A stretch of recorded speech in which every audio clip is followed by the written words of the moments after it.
was your one wish that you wished parents would know? Treating their kids like equals, understanding the kids actually could understand and comprehend things, is given the explanations to catch them up to speed, not segregating and treating their kids with no respect because, oh, they're kids and are therefore not capable of understanding this or that, or don't have the experience to properly act on this or that. You can't give them the experience. You can give them the understanding. You can give them the knowledge. You can help them understand why your way of thinking you believe is justified. Obviously, everybody believes their way of thinking is justified.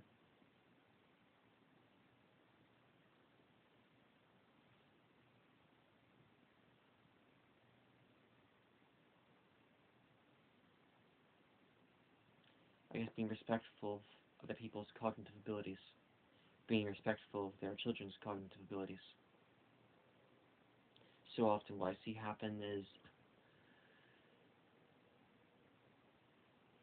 so-and-so kid can't understand this because they're just a kid, and so they're never taught it, and so they never understand it. It's kind of a bit of a self-prophecy, right?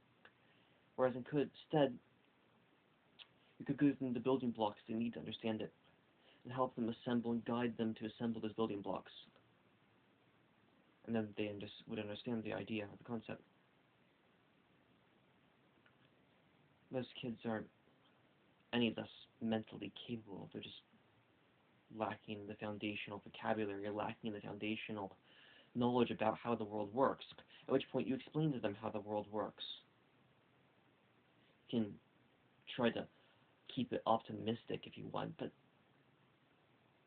explain to them. Instead of saying, you're just a kid, you don't understand. So you'd like to leave that as one of your legacies?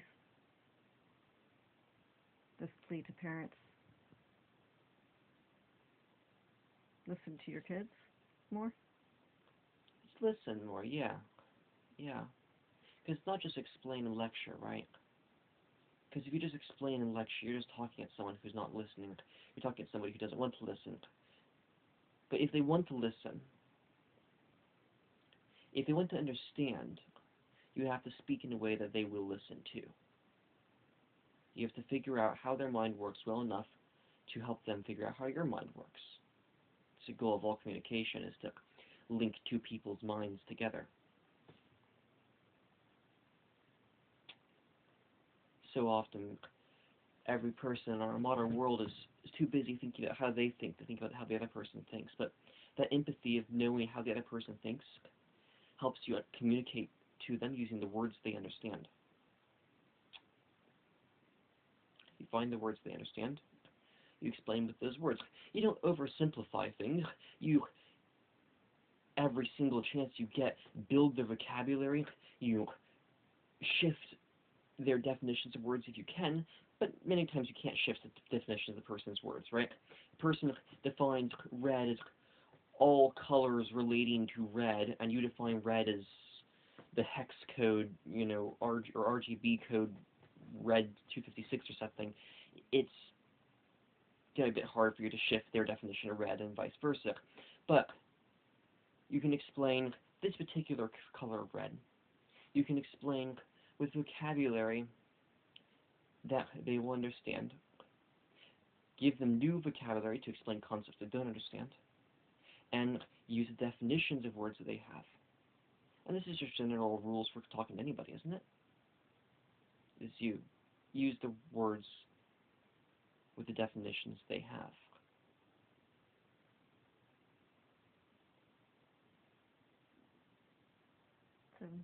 But not oversimplifying it. And not making it so it's...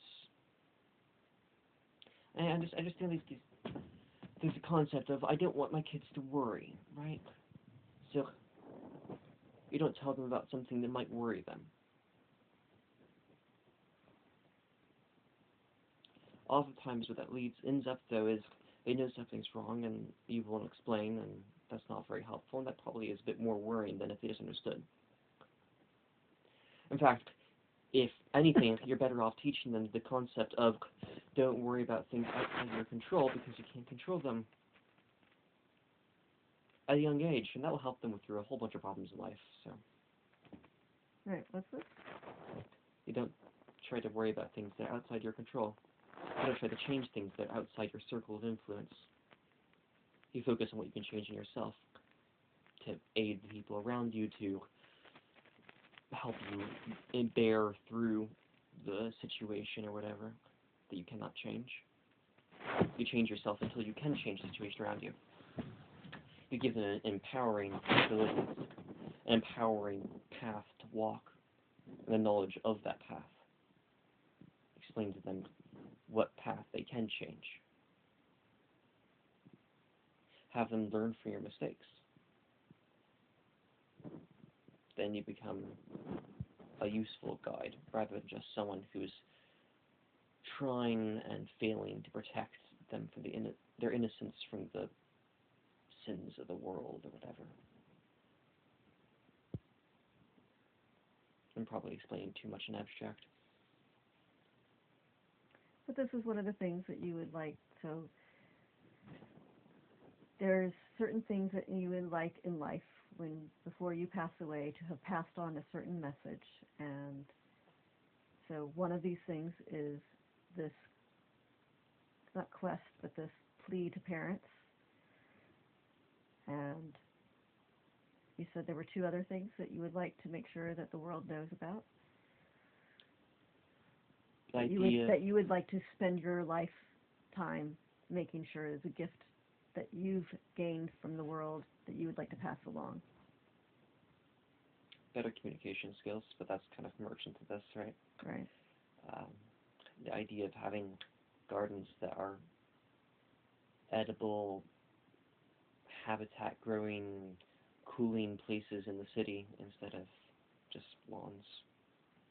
The idea of having more diversity in your garden, incorporating the clovers and the miscellaneous weeds that come up in your lawn if you're going to have a lawn, and appreciating the numerous shapes and colors and textures that those other weeds provide in one's lawn, and their nutrient solubilizing, soil healing properties that they're trying to be there for in the first place.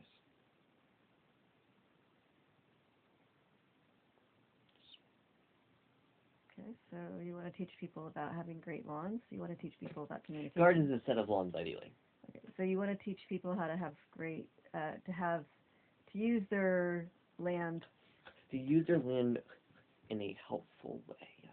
Right. You want to Specifically defining helpful as helping the city climatically and atmospherically, helping the people around them and themselves in a food way of helping habitats and wildlife. I understand that's probably a bit of a downside for some people, but I mean, you have a couple extra birds in your garden, big deal. I think they're worried about the couple extra spiders and bugs. Oh yeah, the couple extra spiders. People are very terrified of their spiders. And I don't know, stick your hands in the dirt. They probably wear gloves anyways, don't they, if they're terrified of spiders? There are no spiders in the dirt, so I don't know why they would do that. Spiders in the lawn. So not in the dirt? Okay, so in your lifetime, you would like to help parents be better listeners to their kids, help folks use their land better. Anything else? What should I have right now? The soil stuff? Solid. Well, you didn't talk about that when you talked about helping the land be better. So that's the reason why I'm asking, did you want to incorporate that? Yeah, regenerative soil, but I think, like, of the things everybody should know, like, people who are interested in regenerating their soil and soil health and all that should know that, but it's not, like, it's no more inherent a thing to know of than, like, how your car works if you're going to use a car. Plenty of people don't know how their car works and still drive a car. See, I personally think everybody in the world should know. Everybody would benefit from that, right? Yeah. Because it would better affect how you see the world, how you perceive everything else, and all the interconnections you could make. Yeah. And of course, how you treat your soil when you're actually gardening. But I understand it's a kind of thing that either you embed it in kindergarten, or you have to be interested in it. And those are your two options, basically. Right. And most people probably aren't going to be interested in it. But I think regardless of whether they're interested in it or not, I would prefer them being interested in, if they're going to be interested in, say, having a lawn, but would be interested in having an edible garden instead. So in terms of everybody. I think everybody should, regardless of whether they live in a house or not, an apartment, everybody should have some edible plants. I mean, you have space. Yeah. You have edible plants.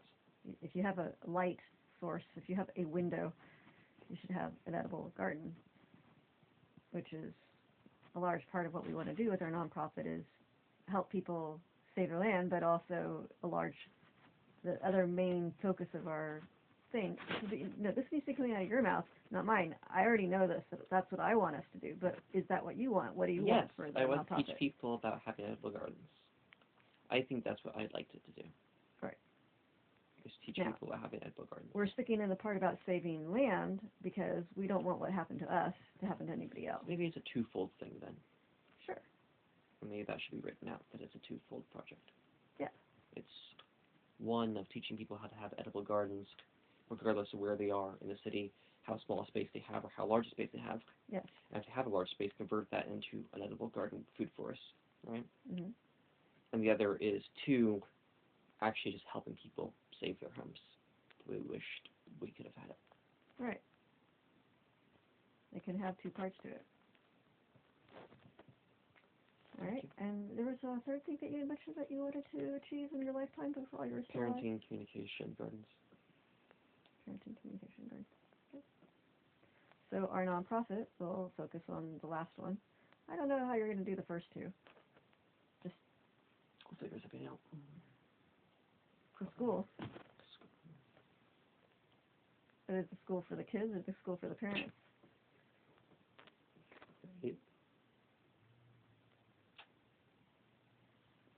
Thank you. All right.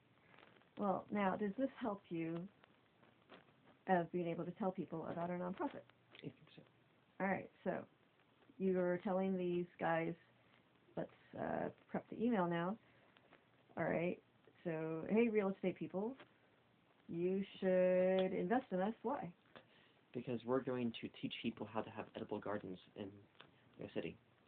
We're going to teach people no matter where they are, in an apartment or in a large lawn, regardless of where they are, we're going to teach them how to grow their own food to help take off the burden of supply chains in the city. We're going to teach them how to convert their lawns into edible food forests, which will help cool down our cities, provide more nature spaces, which people love, and people need more of in our cities, right? And we're going to take abandoned lots and we're going to convert them, teach people how to convert them into permanent gardens of bastions of nature or whatever. In the city, that way, and that helps neighborhood prices, right? Yeah, probably. I want to live in a neighborhood where there's lots of gardens. I'd actually like to live here. What? It's fine, I'm just listening. I'm sorry, did I have an expression on my face? Yeah. Alright, I'll be right like that. Thank you. Okay, and then what about the other part? Part two? Well, part two is more large scale, so...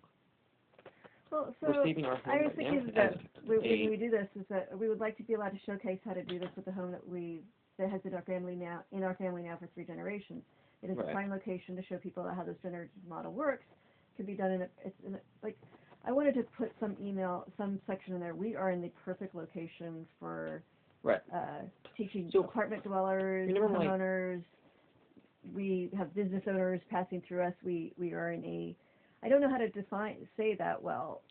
I had written down something saying basically that. Okay. In my initial GoFundMe draft. Okay. That's the letter that needs to be sent out. Okay. I'll include that into a rewrite, yeah. Okay. Can we do that now? Yeah.